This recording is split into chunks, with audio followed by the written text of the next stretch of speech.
महिला सशक्तिकरण को समर्पित एक भव्य समारोह में जनप्रतिनिधियों की मौजूदगी में अलग अलग क्षेत्रों में उत्कृष्ट कार्य करने वाली महिलाओं को सम्मानित किया गया। भारत की संस्कृति में मातृशक्ति को सर्वोपरि स्थान प्राप्त है और आज प्रदेश की 47% से अधिक स्टार्टअप्स में महिलाओं की भागीदारी ये साबित करती है कि बेटियां अब जॉब सीकर नहीं जॉब क्रिएटर बन रही हैं। सरकार की लाडली बहना और स्वयं सहायता समूह जैसी योजना को महिलाओं की आर्थिक स्वावलंबन की बड़ी ताकत बताते हुए सभी सम्मानित प्रतिभागियों का स्वागत और अभिनंदन किया गया। कार्यक्रम में पैरा ओलंपिक में उत्कृष्ट प्रदर्शन करने वाली प्रतिभाओं को राष्ट्रपति पुरस्कार प्राप्त महिलाओं को भी विशेष रूप से सम्मानित किया गया। भारत के अंदर एक प्रधानमंत्री के दृष्टिकोण से सकारात्मक ऊर्जा की धारा का प्रभाव प्रारंभ किया। जीवन के अलग अलग क्षेत्रों में इतना बड़ा देश और इतनी विविधता में मन की बात के माध्यम से वो लघु भारत अपने सामने उपस्थित कर देते। उत्तर दक्षिण पूर्व पश्चिम भारत के विविध प्रांतों में क्या क्या चल रहा है और क्या क्या चलना चाहिए, किन किन बातों से प्रेरणा लेना चाहिए, भविष्य के कौन से जवाबदारी वाले विषय सामने आ सकते हैं और उनमें हमारी भूमिका क्या होगी। इतना अच्छा लगता है कि क्रिकेट खेलने वाले बच्चे भी संस्कृत भाषा देव भाषा के माध्यम से वो अपने भाव का अभिव्यक्ति और भाषा का उपयोग कर रहे हैं। न केवल क्रिकेट, संस्कृत में गीत भी तो देव भाषा को बढ़ाने का मुद्दा हो। कॉफी के उत्पादन से लेकर कॉफी के टेस्ट तक हमारे क्षेत्र के प्रत्येक विषय को लेकर माननीय मोदी जी हर बार मन की बात में वो सारे प्रेरक प्रसंगों को सामने रखते हुए वंदे मातरम की बात करके उनने हमको प्रेरित किया, जिसके बलबूते पर एक शब्द में देश की आजादी की ललक 150 साल पहले बंकिम चंद्र चट्टोपाध्याय जी के माध्यम से, और ये तो हम सबको भी पहली बार जानकारी आई है। गुरुदेव रविंद्रनाथ टैगोर ने अपने स्वर से उसको गायन भी करके ये अद्वितीय उपलब्धि हम सबके सामने दी थी।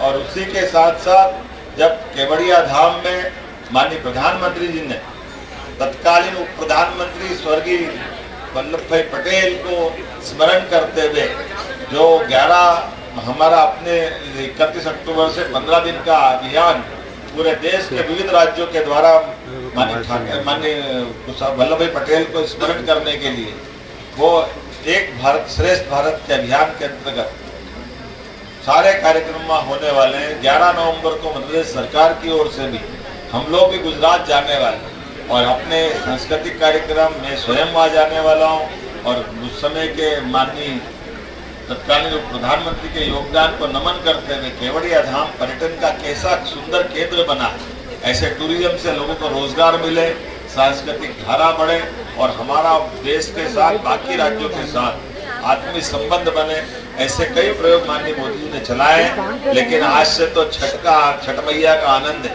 बिहार सहित पूरा देश हमारे ये त्योहार दिवाली के बाद कितने प्रकार से आनंद देते हैं, इसका एहसास होता है। और छठ मैया के माध्यम से अपने उस भारतीय परिवार परंपरा में माताएं बहनें निराहार होकर के अपने सुहाग की, अपने परिवार की, सबकी सदिच्छा शुभेच्छा, उनके जीवन की लंबी आयु होने की कामना करते हुए पारिवारिक भारतीय संस्कार की धारा और मसाल प्रज्वलित करती है। मेरी अपनी ओर से छठ पर्व के इस अवसर पर भी सभी को बधाई, बहुत बहुत धन्यवाद। और ये स्कूल के मुझे ये मालूम बाद में पड़ा, आने का मेरे पहले तय हो गया था। रघुवंशी जी ने एक खास बात बताई, मुझे नहीं मालूम था कि ये पटवाजी के जमाने से, जोशी जी पटवाजी के जमाने से, कि जहाँ भोपाल में ये ऐसा जगह है जहाँ हर एक मुख्यमंत्री अपनी उपस्थिति दर्ज कराता है।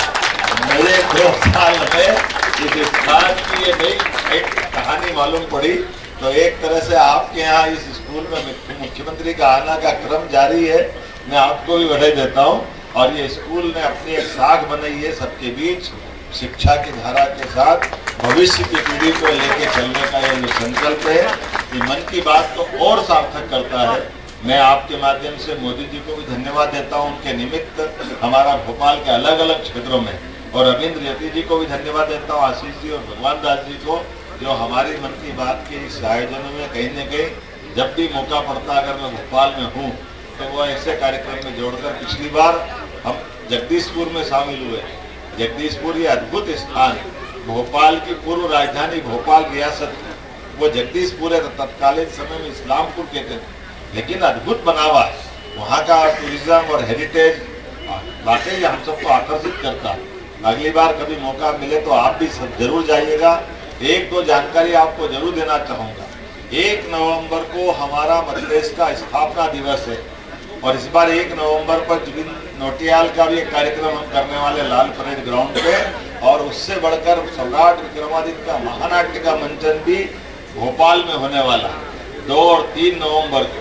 वाकई वो अद्भुत 2000 साल पुराना सम्राट विक्रमादित्य का काल, जब अपने देश के अंदर भारत में यहाँ से लगा करके अफगानिस्तान के आगे हिंदू पुस्तक पूरा भारत शकों के आगोश में विदेशी आक्रांताओं ने हमारे देश को गुलाम बना लिया, लेकिन अपने मध्य प्रदेश से विक्रमादित्य ने आज़ादी की ललक और आज़ादी की लड़ाई प्रारंभ की।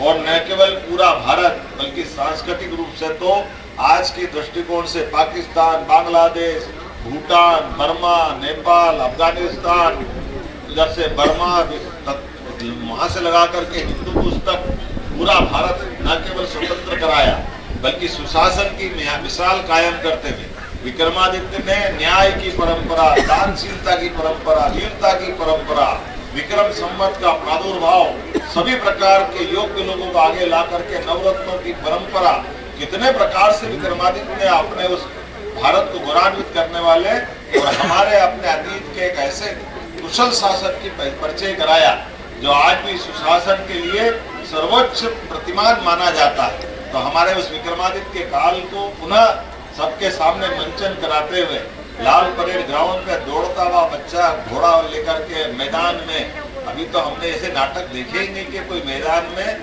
प्रत्यक्ष घोड़ा लेकर के दौड़ता हुआ है और सामने आमने सामने का युद्ध हो, तलवारें चल रही है, भाले, हाथी, घोड़े, ऊंट सब मैदान में आकर, और रथ से महारानी उतर रही है।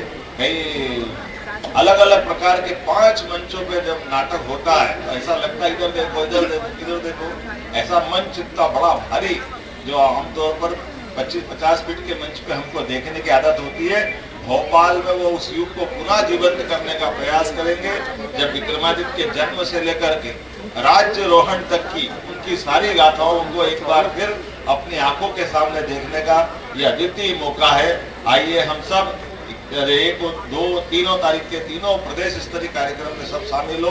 विक्रमादित्य मंच के लिए मैं यहाँ के पार्षद, विधायक सबसे भी कहूँगा उसके पास वगैरह मिलेंगे तो थोड़ा योग्य प्रकार से पास पहुँचाना, और हम सब दूर से बहुत अच्छे आनंद से देखेंगे। पास नाम है लेकिन आनंद सबको लेना है, हम सब मिल करके उस आनंद में शामिल होंगे। निमंत्रण देते हुए मेरी बात समाप्त करता हूँ। बहुत बहुत धन्यवाद। भारत माता की जय।